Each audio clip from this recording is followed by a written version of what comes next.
पलक्कड़ जिले की अलाथुर लोकसभा का समीकरण क्या है? प्रधानमंत्री नरेंद्र मोदी और बीजेपी ने यहां जिस महिला प्रोफेसर को अपना उम्मीदवार बनाया है वो कौन है, ये सब आपको बताऊंगी। लेकिन सबसे पहले आप अलाथुर की एक तस्वीर देखिए। प्रधानमंत्री ने वहां पर पहुंचने के बाद जब लोगों से मुलाकात की, हालांकि वो कार के अंदर मौजूद थे, लोग सड़कों पे दाएं बाएं मौजूद थे, लेकिन लोगों के अंदर प्रधानमंत्री को देखने की एक चाह नजर आ रही थी। अलाथुर की जनता प्रधानमंत्री के वेलकम के लिए खड़ी हुई थी। कड़ी धूप होने के बाद भी, आप जानते हैं गर्मियों का मौसम है, दक्षिण की धूप भी बड़ी कड़ी होती है, उसके बावजूद वहां पर लोग पूरे उत्साह के साथ उनकी गाड़ी पर फूलों की बारिश कर रहे थे। आप देखिए फिर इन तस्वीरों को। अलाथुर में पीएम मोदी के निशाने पर राहुल गांधी और केरल की सीपीएम सरकार थी। मोदी जहां रैली कर रहे थे, वहां कोऑपरेटिव बैंक में हुआ घोटाला सबसे बड़ा मुद्दा था। इस घोटाले की जांच ईडी कर रही है और सीपीएम के कई बड़े नेताओं से पूछताछ भी हो रही है। मोदी ने अलाथुर की रैली में इस मुद्दे को जोर शोर से उठाया और जनता को भरोसा दिया कि वो जनता को उसका पैसा वापस दिलाने में कोई कोर कसर नहीं छोड़ेंगे। अभी मुझे हमारे उम्मीदवार बहन डॉक्टर सरासू बता रही थी, कुछ दिन पहले मेरे साथ टेलीफोन पर उन्होंने इस समस्या का जिक्र किया था। अब वो कह रही है कि उनको इतने टेलीफोन आते हैं और लोग टेलीफोन पर रोते हैं कि कितनी मेहनत के पैसे उनके चले गए, कौन ये पैसे वापस लाएगा। हर कोई शिकायत कर रहा है। पीएम के मुख्यमंत्री 3 साल से लगातार झूठ बोल रहे हैं कि इस कोऑपरेटिव स्कैम के पीड़ितों को उनका पैसा वापस मिलेगा। ये भी झूठ बोलते हैं कि दोषियों पर कार्रवाई होगी। ये आपका सेवक मोदी है जिसने इस केस की जांच करवाई। अब तक स्कैम करने वालों की करीब 90 करोड़ रुपए की संपत्ति भारत सरकार के ईडी ने अटैच कर ली है। मैं इस बारे में कानूनी सलाह ले रहा हूं कि कैसे जिनके पैसे डूब गए हैं ऐसे गरीबों को उनका पैसा वापस कैसे करूं, ये 90 करोड़ रुपया उनको कैसे बांट दो। बीजेपी सरकार पहले भी देश में 17,000 करोड़ रुपए ऐसे स्कैम पीड़ितों को वापस दिलवा चुकी है। इसलिए मैं इस कोऑपरेटिव स्कैम के पीड़ितों को भरोसा देता हूं कि उनका पैसा वापस दिलाने में भाजपा और मेरी सरकार कोई कसर बाकी नहीं छोड़ी जाएगी। पीएम मोदी ने जिस बैंक घोटाले का जिक्र किया, वो घोटाला क्या है ये भी जानिए। ये घोटाला केरल के त्रिशूर जिले के कुरुवन्नूर सर्विस कोऑपरेटिव बैंक में हुआ। यहां आरोप है कि बैंक ने फर्जी तरीके से ग्राहकों को 150 करोड़ रुपए के लोन बांट दिए। जिन लोगों ने इस बैंक में अपना पैसा जमा किया था, उनके नाम पर ही ये घोटाला कर दिया गया। जब घोटाले का खुलासा हुआ तो ईडी ने जांच शुरू की। अब घोटाले में सीपीएम नेताओं के नाम सामने आ रहे थे। ईडी ने दावा किया है कि इस बैंक में सीपीएम नेताओं के 5 गुप्त खाते भी हैं। इसी बैंक घोटाले को लेकर पीएम मोदी ने सीपीएम पर निशाना साधा। उन्होंने सीधे सीधे उस बैंक का नाम भी लिया जिसमें लोगों की गाढ़ी कमाई की रकम घोटाले के नाम पर लूटी गई है। मोदी ने कहा कि लोगों ने यहां पर अपनी बेटियों के शादी के लिए पैसे जमा किए थे, लेकिन सीपीएम नेताओं ने इसमें भी घोटाला कर दिया। केरला में जनता के पैसों की खुलेआम लूट हो रही है। ये लोग भ्रष्टाचार के नए नए मॉडल लेकर आते हैं, जनता का एवरी सिंगल रुपया लूटना चाहते हैं। कुरुवन्नूर कोऑपरेटिव बैंक स्कैम लेप की लूट का एक ऐसा उदाहरण है, हर कोई जिससे परेशान है। जिस बैंक में गरीबों ने, मध्यम वर्ग ने अपनी मेहनत के सैकड़ों करोड़ रुपए जमा किए थे, उस बैंक को सीपीएम के लोगों ने पूरी तरह लूटकर कंगाल कर दिया। ये जो गरीबों ने, मध्यम वर्ग ने बैंक में पैसे रखे थे, क्योंकि घर में बेटी की उम्र बढ़ रही थी, उन्होंने सोचा कि बेटी की शादी करवानी है, बैंक में पैसे जमा कराएं, कुछ ब्याज मिलेगा, पैसे बढ़ेंगे और जब शादी का समय आएगा तो बेटी के काम आएगा। लेकिन इन सीपीएम वालों ने गरीब की बेटी की शादी को भी अनेक संकटों में डाल दिया।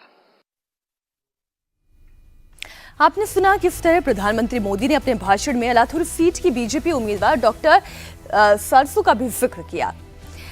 किस तरह डॉक्टर सरासू के पास लोगों की शिकायतें आ रही थी, उसके बारे में उन्होंने बताया। दरअसल 26 मार्च को प्रधानमंत्री मोदी ने डॉक्टर सरासू से फोन पर बात की थी। इस डॉक्टर सरासू ने प्रधानमंत्री मोदी को कोऑपरेटिव बैंक में लोगों के पैसे फंसे होने की बात बताई थी। तब मोदी और अलाथुर सीट की बीजेपी उम्मीदवार डॉक्टर सरासू के बीच में क्या बात हुई थी, वो सुनिए। Sir, here is a problem in Kerala with all the cooperative banks which are governed by the CPM leaders. But actually they did this, they loot all the money the poor people deposited in the bank and they are not getting back their money. So there is great complaint from the part of the people here. Some of the people died also because of lack of money for treatment and all. These people are not giving them money. So that is a very big problem here, sir. Sir, please could you do something against this, sir? Professor Sarasu ji, I am happy that as a candidate, you are taking the issue of the people and the common man's problem as a good thing for any public servant. And I am happy to hear this, that you are raising the issue. Yes, I have heard about it. I have some detail about it. And you are right that a lot of poor people have been affected. Our government will take strict action against everyone involved. And we will ensure that the poor get justice. And one more thing, Sarsuji, I would like to tell you that I will take the legal advice. And whatever property the ED will attach, and the money are involved of the common man's money, I will see that each and every paisa should return to the person concerned. पिछले साल मनोज बाजपेयी की एक film आई थी जिसमें वो एक वकील के किरदार में थे और फिल्म का नाम था एक बंदा ही काफी है। उसमें उनका जो कैरेक्टर था वो पीड़ित लड़की को, उसके परिवार को न्याय दिलाने की कोशिश कर रहा था। अब फिर इस कहानी को थोड़ा सा बदल दीजिए। यहाँ पर एक महिला है, वो पीड़ितों को न्याय दिलाने की कोशिश कर रही हैं, वो लोगों के वकील के ही किरदार में है। आप ये कह लीजिए एक बंदी ही काफी है, और वही इन्होंने किया, डॉक्टर सरासू ने किया। प्रधानमंत्री मोदी ने डॉक्टर सरासू से बातचीत उसी दिन की थी जिस दिन उन्होंने फोन पर बंगाल के बशीरहाट की बीजेपी उम्मीदवार रेखा पात्रा से बात की थी। डॉक्टर सरासू बीजेपी की तरफ से चुनाव लड़ने से पहले पलक्कड़ के मशहूर कॉलेज में प्रोफेसर रह चुकी हैं।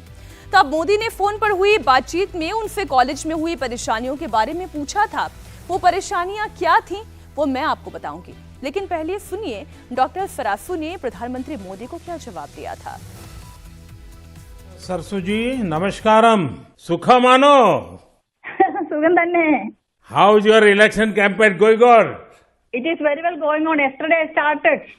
I am telling the people of Alathur, our Modi ji ka sankalp hai sabka saath sabka vikas. I told them I will also work for that, and I have Modi ji ki guarantee. So I will do whatever I could do for this Alathur. That is what I am telling them, sir. Acha, Professor Sarsu, tell us about your efforts and struggle in the college. Sir, I was trying to do my duty in the college, sir.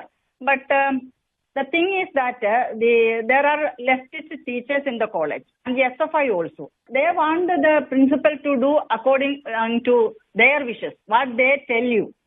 You have to do accordingly. But I was not ready to do like that. That is why they did all these things to me. But I was a teacher there for 25 years and I was principal for 1 year. In that, I did whatever I could do. I never gave any importance to those students or the teachers. दरअसल professor सरसू ने पलक्कड़ के मशहूर Victoria college में 27 साल तक सेवाएं दी है। वहां पर उन्होंने पढ़ाया है। यहां पर उनकी छवि उदार प्रोफेसर लेकिन सख्त प्रशासक की थी, बड़ी स्ट्रिक्ट एडमिनिस्ट्रेटर थी। वो कुछ समय तक कॉलेज की प्रिंसिपल भी रही थी, लेकिन उनका सख्त अनुशासन छात्र संगठन एसएफआई को पसंद नहीं आया। इसलिए जब 2016 में वो रिटायर हुई तो एसएफआई से जुड़े हुए छात्रों ने उनकी सांकेतिक कब्र बना दी थी। सरसू फोन पर हुई बातचीत में प्रधानमंत्री मोदी को इस घटना के बारे में भी बता रही थी। जब एसएफआई के छात्रों ने प्रोफेसर की सांकेतिक कब्र बनाई तो इसका विरोध भी हुआ था। उन्होंने आरोप लगाया था कि इस वारदात में लेफ्ट से जुड़े हुए Kerala government college teachers union का भी हाथ है। तब सरसू की शिकायत पर पुलिस ने एसएफआई के 8 छात्रों के खिलाफ केस दर्ज किया था। इन छात्रों ने न केवल कब्र खोदी थी बल्कि वहां पर फूल बिखेरे थे। प्रोफेसर सरसू के रिटायरमेंट पर कॉलेज में आतिशबाजी की गई थी। अब मैं आपको अलाथुर सीट के बारे में कुछ और जानकारी देती हूं। ये सीट, ये जगह, ये टूरिज्म के लिए बड़ा फेमस है। केरल का अलाथुर पलक्कड़ और त्रिशूर जैसे जिलों तक फैला हुआ है और इस बार यहाँ का चुनाव बड़ा दिलचस्प है। प्रोफेसर टीएन सरसू के मैदान में उतरने के कारण अलाथुर सीट पर मुकाबला त्रिकोणीय हो गया है।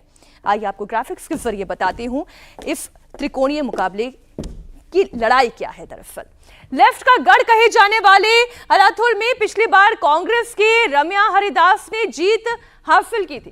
कांग्रेस की यहां पर जीत हुई थी। कांग्रेस ने फिर से रामिया पर ही भरोसा दिखाते हुए उन्हें अपना उम्मीदवार बनाया है। वहीं लेफ्ट ने के राधाकृष्णन को अपना उम्मीदवार बनाया है। यहां से चुनावी मैदान में वो हैं। तो यानी फाइट आप देखें तो 2 फीमेल चेहरे यहां पर आपको नजर आएंगे। भारतीय जनता पार्टी की ओर से प्रोफेसर टीएन सरसू बीजेपी के उम्मीदवार हैं तो राम्या हरिदास कांग्रेस के उम्मीदवार है। पिछली बार उन्होंने जीत हासिल की। अब देखना यह होगा कि इस बार उन्हें जीत मिलती है या नहीं। केरल में इस बार बीजेपी की कोशिश यह है कि वो डबल डिजिट में पहुंचे। 2014 के चुनाव के बाद से राज्य में लगातार बीजेपी का वोट शेयर बढ़ा है, लेकिन दोनों ही चुनाव में पार्टी अपना खाता नहीं खोल पाई। पिछले चुनाव में बीजेपी कई सीटों पर डायरेक्ट फाइट में थी और दूसरे नंबर पर रही थी। 2019 में और 2014 के मुकाबले बीजेपी को 2.43% का वोट शेयर का फायदा हुआ। 2014 में जहां पार्टी को 10.5% वोट मिले थे तो वहीं 2019 में ये आंकड़ा बढ़कर 12.93% पर पहुंच गया। सीट पिछली बार 0 मिली थी, लेकिन इस बार बीजेपी कोशिश में है यहां पर कमल का फूल खिलाने की। और अगर वोट शेयर इतना बढ़ा, इस बार कितना बढ़ेगा? ये प्रधानमंत्री नरेंद्र मोदी लगातार मेहनत तो कर रहे हैं। अलाथुर के बाद पीएम मोदी केरल के अटिंगल भी पहुंचे, लोकसभा सीट पर पहुंचे जहां पर केंद्रीय मंत्री पी मुरलीधरन मैदान में हैं।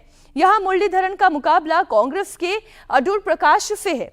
प्रधानमंत्री मोदी इस रैली से अटिंगल के साथ ही पास की त्रिवुनंतपुरम सीट को भी साध रहे थे। त्रिवुनंतपुरम में हाई प्रोफाइल मुकाबला चल रहा है। यहां कांग्रेस के शशि थरूर का मुकाबला बीजेपी के राजीव चंद्रशेखर से होगा। इस बार को ओपिनियन पोल थोड़ा मुश्किल बता रहा है। त्रिवुनंतपुरम सीट शशि थरूर के लिए आसान नहीं रहने वाली है। केरल के बाद पीएम मोदी और अब से थोड़ी ही देर में तमिलनाडु के तिरुनेलवेली में जनसभा को संबोधित करने जा रहे हैं। प्रधानमंत्री नरेंद्र मोदी लगातार जैसे जैसे दक्षिण के राज्यों का दौरा कर रहे हैं, मिशन 400 पार का सवाल है। इसके लिए प्रधानमंत्री मोदी कोई कसर छोड़ना नहीं चाहते और इसलिए अब केरल के बाद वो तमिलनाडु का रुख कर रहे हैं।